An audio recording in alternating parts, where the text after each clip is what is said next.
የኮሎኔል ማዕረግ ያላቸው የህወሓት ወታደራዊ አመራሮች ከሰሞኑ በነበረው ውጊያ መገደላቸው ተሰማ። ከሰሞኑ በርካታ ተርታ ወታደሮችን ያጣው ቡድኑ አሁን ላይ ከፍተኛ ወታደራዊ አዛዦቹን ጭምር ማጣቱ ከባድ ራስ ምታት ፈጥሮበታል። ይህንን ተከትሎ በቡድኑ አመራሮች መሃል ከባድ ክፍፍልና ስንጥቃት እየተፈጠረ ነው። በዝርዝር የምታደምጡት ይሆናል። የወዲ ዜናዊ ልጅ አዝረከረከቻቸው። የባለስልጣናቱንና የጀነራሎቹን ሚስጥር አደባባይ አስጥተዋለች። የጠቅላይ ሚኒስትር አብይ አህመድ አማካሪ የቅርብ ሰው አልቀራትም። የምታውቀውን ሁሉ ዘርግፈዋለች። ለስልጣናቸው ሲሉ ህዝቡን ከባድ ዋጋ አስከፈሉት ስትልም ከመቀሌ እስከ አዲስ አበባ ብሎም እስከ ሁመራ ያሉ ሹማምንቶችን ኮንናለች። በዝርዝር ይዘነዋል፣ ተሰሙታላችሁ። ከቅርብ ጊዜ ወዲህ አቅሙን እያፈረጠመ እንደ አዲስ እያንሰራራ የሚገኘው የአልሸባብ ኃይል በኢትዮጵያ ጦር ላይ ጥቃት ሰነዘረ። አሸባሪ ቡድኑ አንድ ወታደራዊ አውሮፕላን ለኢትዮጵያ ወታደሮች የሚሆን ሎጂስቲክ እያራገፈ ባለበት ወቅት ነው ጥቃቱን የሰነዘረው። የምትሰሙት ይሆናል። ትራምፕ ኢራንን በሚሳኤል ለማደባየት ዛቱ።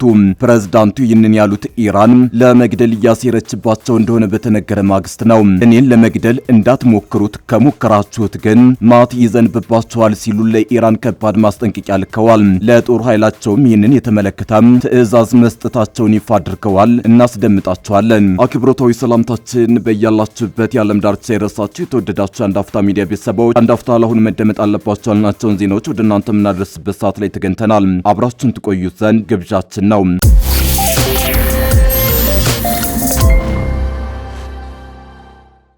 የኮሎኔል ማዕረግ ያላቸው የህወሓት ወታደራዊ አመራሮች ከሰሞኑ በነበረው ውጊያ መገደላቸው ተሰማ። ከሰሞኑ በርካታ ተርታ ወታደሮችን ያጣው ቡድኑ አሁን ላይ ከፍተኛ ወታደራዊ አዛዦቹን ጭምር ማጣቱ ከባድ ራስ ምታት ፈጥሮበታል። ይህን ተከትሎ በቡድኑ አመራሮች መሃል ከባድ ክፍፍልና ስንጥቃት እየተፈጠረ ነው። ከሰሞኑ በኢትዮጵያ ድንበር ቅርብ ርቀት ኩርሙክ ባልቡርሃንና በሄሚቲ ኃይሎች መሃል ከባድ ውጊያ መደረጉ ይታወቃል። በዚህ ውጊያ የህወሓት አርሚ 7 ወታደራዊ ክንፍ ከጀነራል አልቡርሃን ጦር ጋር አብሮ ስለመዋጋቱና ከፍተኛ ኪሳራም እንዳጋጠሙ መዘገባችን የሚዘነጋ አይደለም። በዛሬው ዕለት ደግሞ ስለ ጉዳዩ ተጨማሪ መረጃ ይፋ ሆኗል። አርሚ 7 በዚህ ግንባር ከባድ ኪሳራን አስተናግዷል። ኪሳራው በቡድኑ ውስጥ ጭምር ክፍፍልንና ድንጋጤን የፈጠረ ሆኗል ነው የተባለው። በተለይም በውጊያው የኮሎኔልነት ማዕረግ ያላቸው ወታደራዊ መኮንኖቹ መገደላቸው ድንጋጤውን ከፍ አድርጎታል። ለጉዳዩ ቅርበት ያላቸው ምንጮች እንደሚሉት በዚህ ግንባር በነበረው ውጊያ ኮሎኔል ወዲ ሰብአ፣ ኮሎኔል እኮትና ኮሎኔል ዮሐንስ መገደላቸውን ዘግበዋል። ኮሎኔል ወዲ ሰብአ ከዚህ ቀደም የአርሚ 7 አዛዥ የነበሩ ሲሆን ከአንድ ዓመት በፊት አዛዥነታቸውን ለኮሎኔል ሙዘይን መኮንን አስረክበዋል። በማያገባው ጦርነት ከፍተኛ ወታደራዊ መኮንኖችን ጨምር ያሰለፈው ቡድኑ በእንዲህ መልኩ ከባድ ኪሳራ አጋጥሞታል። ጠቅላይ ሚኒስትር አብይ አህመድ በዚህ ሳምንት መጀመሪያ በፓርላማ በነበራቸው ቆይታ ህወሓት የትግራይ ወጣቶችን ለሱዳን ጦር እየሸጠ ነው ሲሉ መናገራቸው አይዘነጋም። ጨምረውም በርካታ የትግራይ ልጆች በጉልበት ታፍሰው ሱዳን ላለው ጦርነት ተሽጠዋል በማለት በጎረቤት ሀገር ላለው ጦርነት ከትግራይ ወጣቶች እየተወሰዱ መሆናቸውን ተናግረዋል። በሱዳን ጦርነት ውስጥ የትግራይ ወጣቶች በማያውቁት ጉዳይ ህይወታቸውን እያጡ ነው ብለው ነበር። ጠቅላይ ሚኒስትሩ በእንዲህ መልኩ የመሰከሩለት የትግራይ ተወላጆች እልቂት በሱዳን ህወሓትን በታሪክ ፊት ተጠያቂ የሚያደርግ ነው። ነገር ግን ከዚያ ባሻገር ብዙ ፖለቲካዊና ወታደራዊ ትርጉም ያለው ጉዳይ ነው። በሱዳን ብሉ ናይል ግዛት በኢትዮጵያ ድንበር አቅራቢያ በምትገኘው ስትራቴጂካዊቷ ኩርሙክ ከተማ የተካሄደው ውጊያና የህወሓት ታጣቂዎች በተለይም አርሚ 7 ተብሎ የሚጠራው ስብስብ መሳተፉና ጉዳት መድረሱ በኢትዮጵያና በሰፊው የአፍሪካ ቀንድ ቀጠና ላይ ከፍተኛ የፖለቲካና የደህንነት አንድምታዎች አሉት። የህወሓት አርሚ 7 ተዋጊዎች በሱዳን ፈጣን ደጋፊ ኃይሎች RSF እና በአብደል አዚዝ አል ሂሉ በሚመራው የሱዳን ህዝብ ነጻነት ንቅናቄ ሰሜን ጥምረት ጎን ተሰልፈው በጀነራል አልቡርሃን የሱዳን መደበኛ ጦር ላይ መዋጋታቸው የሱዳን ጦርነት ከሀገር ውስጥ አልፎ የጎረቤት ሀገራት ኃይሎችን እያሳተፈ መምጣቱን ያሳያል። ኩርሙክ ከተማ ለኢትዮጵያ በጣም ቅርብ በመሆኗ በዚህ አካባቢ የሚደረግ ማንኛውንም ውጊያና የታጣቂዎች መበተን በቀጥታ ወደ ኢትዮጵያ ድንበር የመሻገርና የደህንነት ስጋት የመደቀን እድሉ ሰፊ ነው። በተጨማሪም የሱዳን መንግስት ቀደም ሲል የኢትዮጵያ መንግስት ለፈጣን ደጋፊ ኃይሎች የሎጂስቲክስና የድሮን ድጋፍ ያደርጋል በሚል ሲከስ ቆይቷል። ይሁን እንጂ የኢትዮጵያ መንግስት ይህንን ክስ በተመለከተ ማስተባበያ ሰጥቷል። አሁን ደግሞ የህወሓት ኃይል በሱዳን መሬት ላይ በጦርነት መሳተፉ በካርቱምና በአዲስ አበባ መካከል ያለውን ጥርጣሬና ውጥረት ሊያባብሰው ይችላል። የአሜሪካ የውጭ ጉዳይ ሚኒስቴር ከብሔራዊ መረጃ ዳይሬክተር ጋር በመተባበር የህወሓት አርሚ 7 በሱዳን ጦርነት ውስጥ ስላለው ቀጥተኛና ቀጥተኛ ያልሆነ ተሳትፎ ጥብቅ ክትትል እንዲያደርግና በየ6 ወሩ ለኮንግረሱ ሪፖርት እንዲያቀርብ መመሪያ ማውጣቱ ይታወሳል። አሁን የተመዘገቡት የሞትና የጉዳት መረጃዎች ዓለም አቀፍ ማዕቀቦችን ወይንም ዲፕሎማሲያዊ ጫናዎችን በህወሓት መሪዎች ላይ ሊያስከትሉ ይችላሉ። የወዲ ዜናዊ ልጅ አዝረከረከቻቸው። የባለስልጣናቱንና የጀነራሎቹን ሚስጥር አደባባይ አስጥተዋለች። የጠቅላይ ሚኒስትር አብይ አህመድ አማካሪና የቅርብ ሰው አልቀራትም። የምታውቀውን ሁሉ ዘርግፈዋለች። ለስልጣናቸው ሲሉ ህዝቡን ከባድ ዋጋ አስከፈሉት ስትለም ከመቀሌ እስከ አዲስ አበባ ብሎም እስከ ሁመራ ያሉ ሹማምንቶችን ኮንናለች። ወቅታዊ ጉዳዮችን በተመለከተ አነጋጋሪ አስተያየቶችን በመስጠት የምትታወቀው የአቶ መለስ ዜናዊ ልጅ ሰማል መለስ ትናንት በሌላ ትኩረት የሚስብ ቃለ ምልልስ ተከስታለች። ሰማል የባለስልጣናቱንና የጀነራሎቹን አደገኛ የዝርፊያ ስልትም አጋልጣለች። ከጌታቸው ረዳ እስከ ደብረጽዮን፣ ከጀነራል ጻድቃን እስከ ጀነራል ምግበይ፣ ከፈትለ ወርቅ ሞንጀሪኖ እስከ ኪሪያ ኢብራሂም የምታውቀውን ሁሉ አደባባይ አስጥተዋለች። በአሁኑ ወቅት በመቀሌና አዲስ አበባ ጎራ ለይቶ የሚካሰሰው የህወሓት አመራር ለትግራይ ህዝብ ደንታ የሌለው ጥቅመኛ ኃይል ነው ስትል የወነጀለች ሲሆን ተቃዋሚ ነን ብለው አዲስ አበባ የከተሙትም ሆኑ ትግራይን ተቆጣጥሮ ያለው ቡድን እንጣት ያህል የህዝብ ተቆርቋሪነት እንደሌላቸው ደጋግማ ተናግራለች። ለዚህም እንደ ማሳያ ያቀረበችው በየፊናቸው የህዝብ ተቆርቋሪ ነን የሚሉት ደብረጽዮንና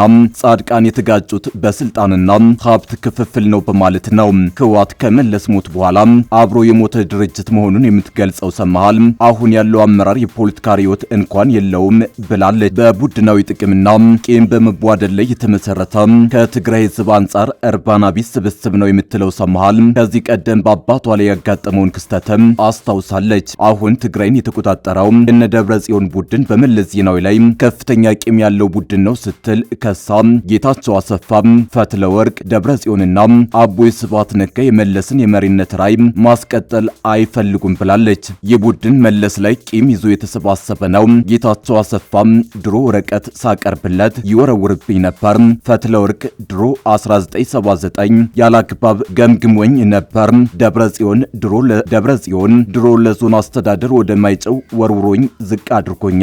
ስብሃት ነጋ ደግሞ በልጦኛል በሚል ቅሬታ በአቶ መለስና ቤተሰቡ ቂም ይዘዋል በማለት ከሳለች። አሁንም በትግራይ ያደረጉት ያለው ይህንኑ የቡድን ቂመኝነት ነው የምትለው ሰማሃል ቡድኑ ከግል ጥቅምና ጥላቻ በስተቀር ለህዝብ አስቦ የሚያደርገው ምንም ነገር የለም ብላለች። በዚሁ የግል ጥቅም ላይ የተመሰረተ አካሄድ የትግራይን ህዝብ የምክራ ቀንበር ተሸካሚ አድርጎ መቀጠሉን በቁጭት ገልጻለች። ፈትለ ወርቅ ገብረ እግዚአብሔር ሞንጀሪኖ ከመቀሌ እስከ ዱባይ የተዘረጋው የወርቅ ንግድ ዋና አድራጊ ፈጣሪ መሆኗን የገለጸችም ሲሆን ከትግራይ የሚወጣ ወርቅ በኤርትራ በኩል ወደ ዱባይ እንደሚወጣ እንዲሁም ንግዱን የሚያሳልጠው ደላላው የፈትለ ወርቅ ወንድም ዳዊት ገብረ እግዚአብሔር መሆኑን ተናግራለች። ቲዲኤፍ ተብሎ የሚጠራው የታጠቀ ኃይል በስሙ የሚነገድበት መሆኑንም የገለጸች ሲሆን እንደ ጀነራል ምግበይ ያሉ የህወሓት ጀነራሎች በሰራዊቱ ስም የራሳቸውን ሀብት እያካበቱ እንደሆነ አብራርታለች። የለውጥ አቀንቃኝ ነኝ በሚል ወደ አዲስ አበባ የሸሸው የጌታቸው ረዳና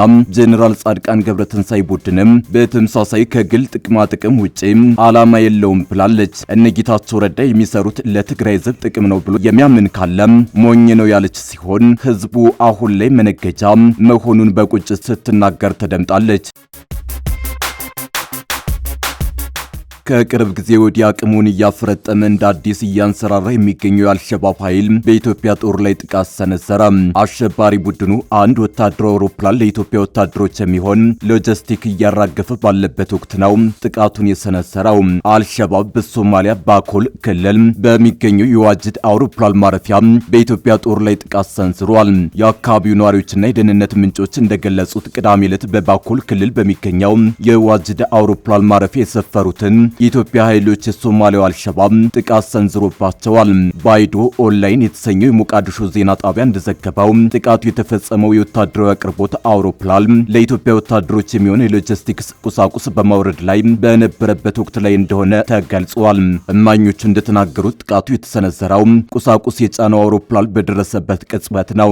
በደረሰው የጉዳት ወይም የሞት መጠን ላይ እስካሁን በተናጠል የተረጋገጠ መረጃ የሌለ ሲሆን የሶማሊያም ሆነ የኢትዮጵያ ባለስልጣናት ስለ ሁኔታው እስካሁን የሰጡት ፈጣን አስተያየት የለም።